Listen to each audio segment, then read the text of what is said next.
Dans la presse avec Antoine Fenault ce matin. Bonjour Antoine. Bonjour Damien.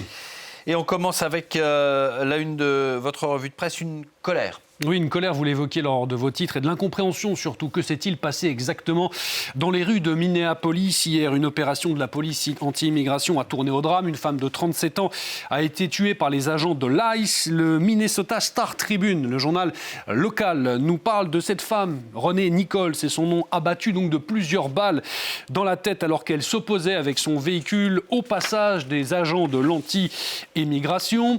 En tout cas, au-delà de ce drame, certains avaient des explications déjà toutes trouvées, à commencer par Donald Trump, dont le Daily Telegraph se fait l'écho de ses propos ce matin, journal britannique qui nous le dit.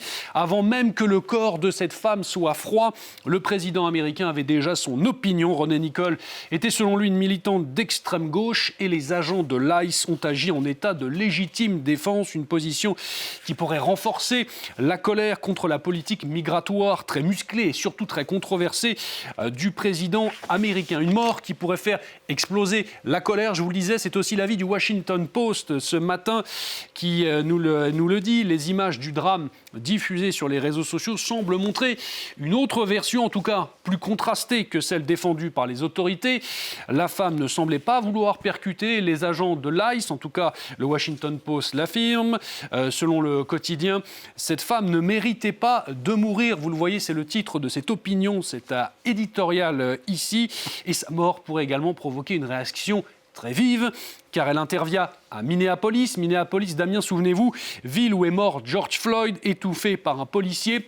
Le gouverneur de l'État, lui, se dit prêt à déployer la garde nationale afin d'empêcher toute émeute. En tout cas, la presse conservatrice, de son côté, elle est d'un tout autre avis. Vous l'imaginez bien, notamment la National Review, qui de son côté l'affirme, peu importe si la conductrice a voulu percuter les agents ou simplement s'enfuir, elle a joué avec le feu, comprenez, c'est bien fait pour elle. Pour le titre, les démocrates veulent évidemment tenter de récupérer politiquement le drame. C'est la seule leçon à retenir de ce drame, donc Damien.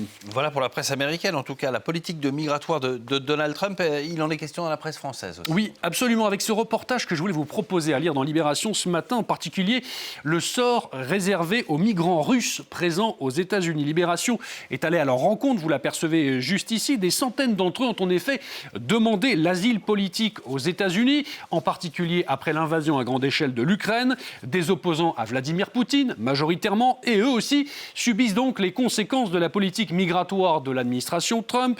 Des Russes qui doivent faire face à l'incompréhension de juges locaux peu formés sur les dissensions politiques au sein même de la société russe. Un mécanisme de rejet, nous dit Libération aussi, provoqués par des tentatives réelles d'entrée sur le territoire américain d'agents des services de renseignement russes ou d'aspirants terroristes de Daesh, tous munis donc de passeports russes. Damien. Passionnant, c'est donc à lire dans Libération. La Russie, justement, alliée d'un régime vénézuélien plus que jamais sous pression. Oui, là encore, vous l'évoquez, je voulais proposer ce reportage du Temps. Le Temps qui donc propose un reportage dans les rues de Caracas, un régime vénézuélien qui déploie ses forces pour reprendre la main. Le correspondant du pays s'est donc rendu dans les rues du Temps, notamment à la rencontre d'une population terrorisée par ce qu'on appelle les collectivos. Ce sont une forme de milice paramilitaire qui circulent, armes à la main et en moto dans les rues de Caracas. Ils arrêtent les passants, les menacent, contrôlent les allées et venues pour le compte du régime. Pour les Vénézuéliens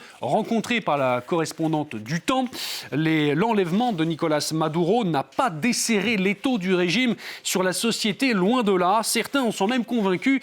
Le régime chaviste aurait passé un accord avec les États-Unis pour sa survie, Damien.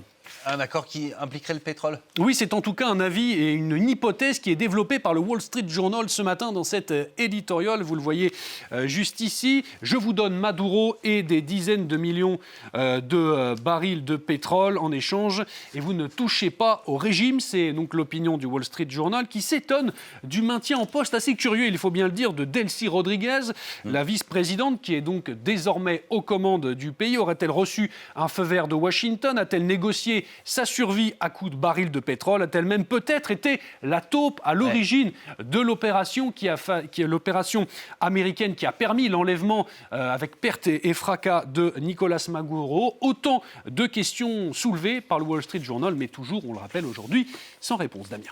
Toute autre chose à présent pour finir, c'est la CAN, la Coupe d'Afrique des Nations qui fait une pause avant les quarts de finale. C'est l'occasion de prendre de l'altitude. Absolument, Damien. L'équipe s'est rendue ce matin dans les hauteurs du Maroc, dans l'Atlas, dans cette arrière-CAN. Vous nous apercevez ici ce jeu de mots que l'équipe nous livre donc ce matin.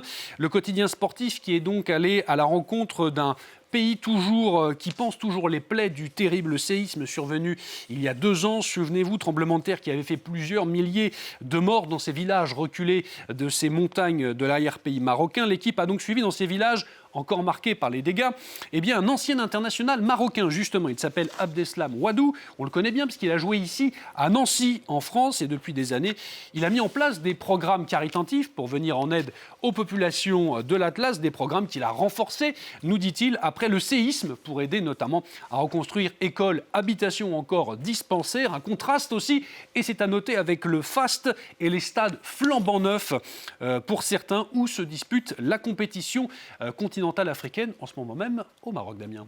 Merci beaucoup, Antoine. Voilà pour cette revue de presse du Maroc. On part en Tunisie.